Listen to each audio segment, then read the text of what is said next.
అందరికీ నమస్కారం. ఈరోజు అత్యంత ప్రాచీనమైన ఓ గుహాలయాన్ని మీకు అందరికీ పరిచయం చేయాలని నేను ఒక చిన్న ప్రయత్నం చేశాను. ఈ ప్రయత్నంలో భాగంగా ఎక్కడెక్కడైతే ప్రాచీన క్షేత్రాలు ఉన్నాయో వాటి వైపు నా అడుగులు సాగుతూ ఉంటాయి.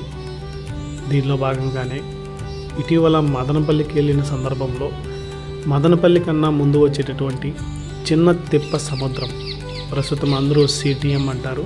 ఈ సిటిఎం చుట్టుపక్కల భారీ పర్వతాలు ఉంటాయి. ఈ పర్వత సానువులలో ప్రాచీనటువంటి క్షేత్రాలు ఎన్నో ఉన్నాయి. వాటిల్లో ఇక్కడ స్థానికులు పిలుచుకునేటటువంటి గవి గంగాధర స్వామి ఆలయ ఒకటి ఉందని తెలిసింది. ఈ నేపథ్యంలోనే నేను అక్కడికి వెళ్ళాను. ఇక్కడ చాలా ప్రశాంతమైన వాతావరణం ఉంది. చుట్టువైపులా ఎటువైపు చూసినా భారీ పర్వత సానువులు ఉన్నాయి. ఆ పర్వతాలపైన ఉన్నటువంటి వృక్షాలు, అక్కడ నుండి జాలువారుతున్నటువంటి జలపాతాలు, పక్షుల యొక్క సవ్వడులు నన్ను ఎంతగానో ఆకర్షించాయి. ఇప్పుడు మనం చూస్తున్నటువంటి ఈ ప్రాంతమంతా కూడా గవి గంగాధర స్వామి గుహాలయము.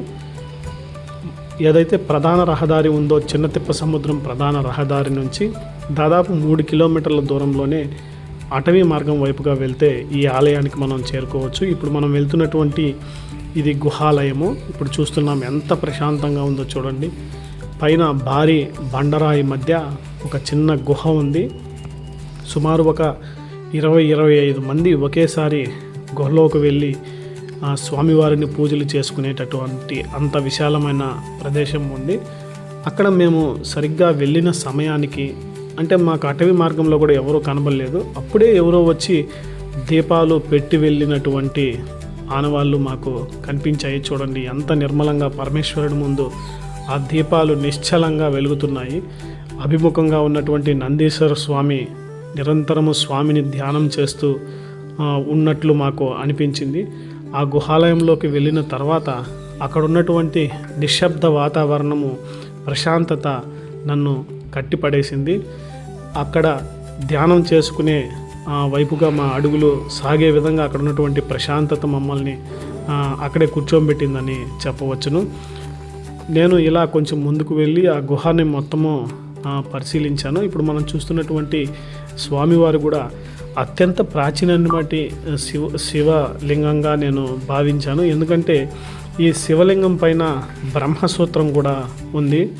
ఇక్కడ స్థానికులు కూడా అందరూ ఇక్కడికి వచ్చి పూజలు చేసుకుంటూ ఉంటారు. ఈ బ్రహ్మసూత్రం ఉన్నటువంటి శివక్షేత్రాలు చాలా అరుదుగా ఉంటాయి. యోగులు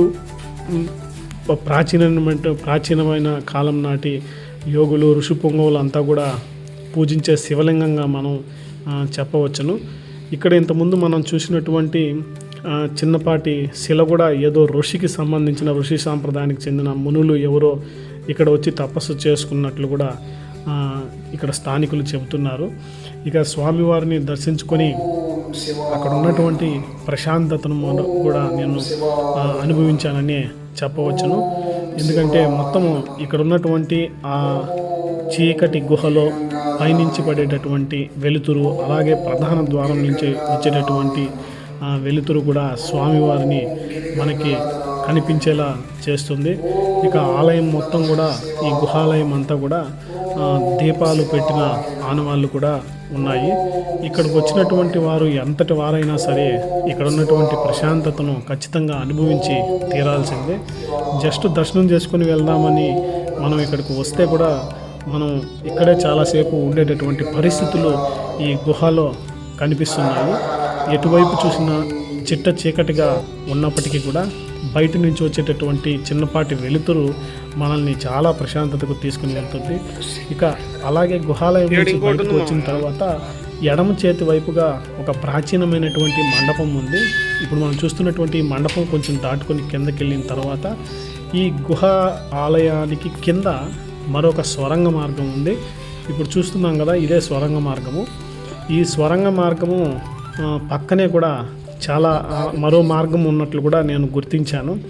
అయితే ఇక్కడ స్థానికులు పెద్దగా ఈ ఆలయానికి సంబంధించినటువంటి ప్రాచీన చరిత్ర చెప్పనప్పటికీ కూడా నేను గమనించిన క్రమంలో ఇక్కడ నుంచి మరో మార్గం ఉన్నట్లు నేను గుర్తించాను.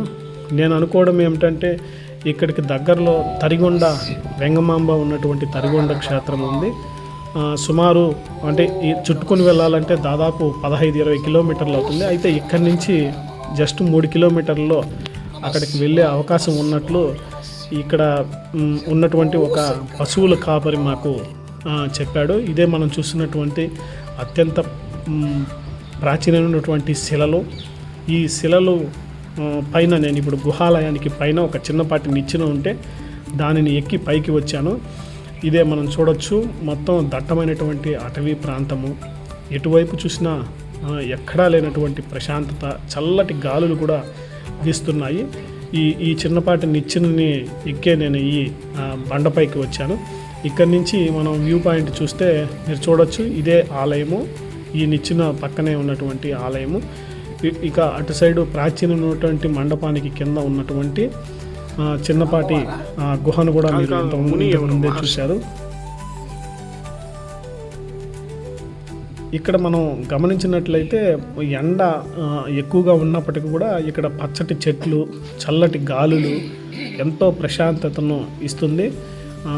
నా వరకు నేను భావించేది ఏమంటే ఇక్కడ మనం ధ్యానం చేసుకోవడానికి చాలా చక్కటి ప్రదేశంగా నేను భావించాను. ఇక నాకు ఆశ్చర్యం కలిగించింది ఏంటంటే ఇక్కడ మనం చూసినటువంటి ఈ 2 చింత వృక్షాలు నిటారుగా రామలక్ష్మణుల్లాగా పక్కపక్కనే ఉంటూ భారీ వృక్షాలుగా ఈ గుహాలయానికి ముందు చల్లగా ఉంటుంది.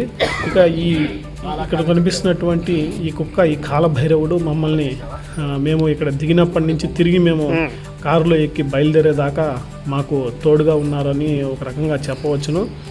ఇక ఇద్దరు చూస్తున్నాం కదా, ఈ పర్వత సానువులే దట్టమైనటువంటి అటవీ ప్రాంతం మొత్తము.